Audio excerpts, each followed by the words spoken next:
파괴와 내란의 행위는 국가의 중대한 범죄이고 그에 대한 대가도 속독할 것으로 피할 길이 없어 보입니다. 형법 제87조 내란의 죄 조항에 보면 내란 숙의 우두머리는 중형에 처하게 되어 있고 중요 임무 종사자 또한 중형을 피할 길이 없습니다. 모의에 참여하거나 지휘하거나 그 밖의 중요한 임무에 종사한 자는 여러분들 잘 아시다시피 사형 무기 또는 5년 이상의 징역이나 금고에 처하게 되어 있고 내란 수기에 또한 그렇습니다. 살상 파괴 또는 약탈 행위를 실행한 자도 같다 이렇게 되어 있고요. 부하 수행하거나 단순히 폭동에만 관여한 자는 5년 이하의 징역이나 금고에 처한다라고 되어 있습니다. 내란의 우두머리나 중요임무 종사자는 이처럼 중형을 피하기 어렵습니다. 그러나 내란 우두머리나 중요 종사자의 명령에 의해 어쩔 수 없이 계엄에 가담했거나 소극적으로 임무 수행을 한 군인들, 오히려 시민들을 보호한 군인들은 사법적 아량을 베풀었으면 좋겠고, 아니 오히려 이런 군인들은 국민의 이름으로 포상을 해야 되지 않을까라고 생각합니다. 내란 우두머리 중요 임무 종사자들에 의하여 상처받은 군의 명예를 이제는 회복시켜야 될 때가 됐다고 생각합니다. 대한민국 국토 방위에 여념이 없는 참 군인들, 이런 군인들의 명예를 우리 국민들께서 구별해서 지켜주셨으면 좋겠습니다. 대한민국 국민들은 내란 종사자들에 대한 엄벌을 원하고 있지만 또 한편으로는 묵묵히 국토방위에 여념이 없는 참 군인, 대한민국 국군 장병에 대한 믿음과 신뢰, 사랑은 여전히 변함없다고 생각합니다. 군의 사기와 명예 회복이 필요할 때입니다. 대한민국 국군 장병 여러분들을 응원합니다. 국군 장병 여러분 감사합니다.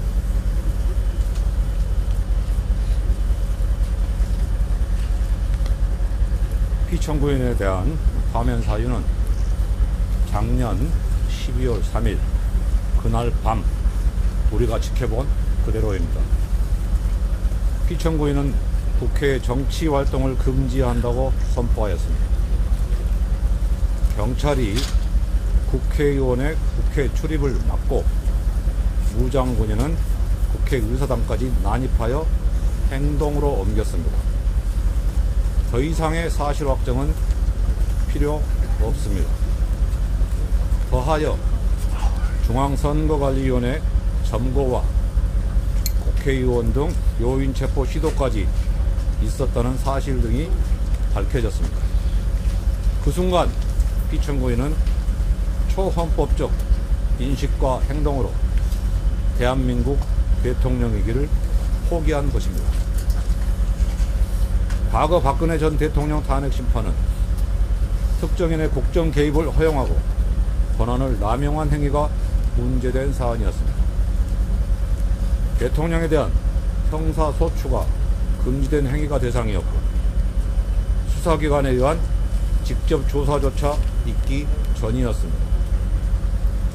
사실 확정부터 쟁점이 될 수밖에 없었고 헌법과 법률 위배 정도도 심리의 대상이었습니다.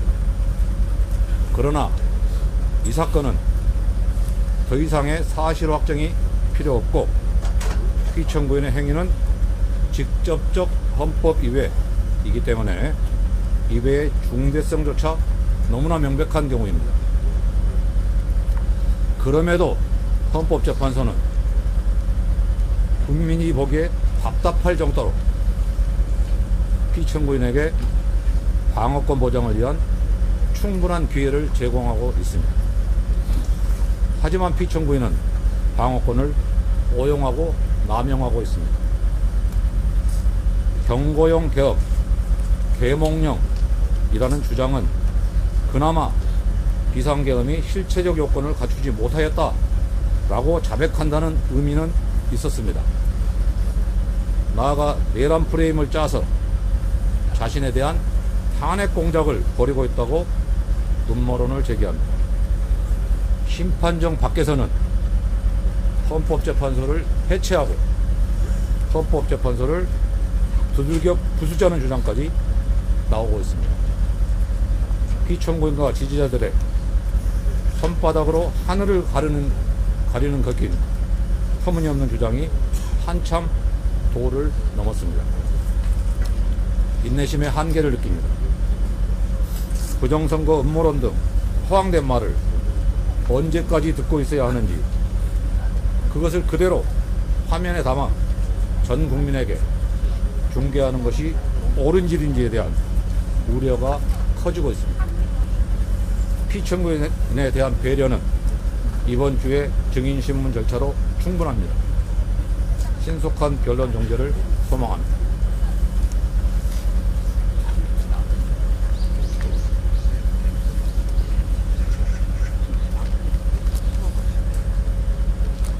오늘은 7차 변론 기일입니다.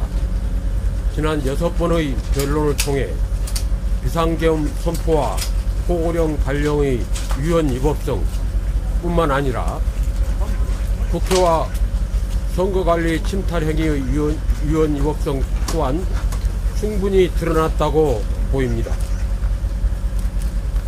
민주주의가 공고화될수록 국가정책을 결정하는 과정에서 국회의 힘은 커져가고 있습니다. 따라서 대통령이 성공적인 국정을 하려면 협력과 양보를 기초로 입법적 리더십을 발휘해야 합니다. 즉, 그가 처한 정치적 상황이 아무리 어렵더라도 국회 및 야당과 충분한 협의를 해야 하는 것입니다. 특히 야당을 설득하는 데 많은 시간을 할애해 국정 운영에 협조를 끌어내야 합니다. 인내심이 필요한 것입니다. 그런데 윤석열 대통령은 여소야대의 상황에서 야당과의 협치 시도를 애초부터 포기하고 있었습니다. 작년 22대 총선 참패 직후 마지못해 한 차례 야당 대표와 협의를 했을 뿐 제22대 국회 개원식에도 참석하지 않고 25년 애산한 시정연설에도 출석하지 아니하여 국회와 야당에 대한 적대감을 드러내고 있었습니다. 마침내 자신의 국가 운영 능력, 정치력 부재를 극약 처방으로 해결하려고 요건에도 전혀 맞지 않는 비상계엄을 선포했습니다. 많은 국민들이 영상 매체로 지켜보는 가운데 이렇게 셀프 탄핵을 초래한 사람이 이제 지푸라기라도 잡는 식의 탄핵 공작설까지 주장하고 있습니다. 참으로 한심하고 어이없는 행태가 아닐 수 없습니다. 하루라도 빨리 내려지는 파면 결정이 대한민국을 안정시키고 정상화시키는 첩경이라고 믿으며 우리들은 오늘 또 손쉬는 노력을 다하겠습니다.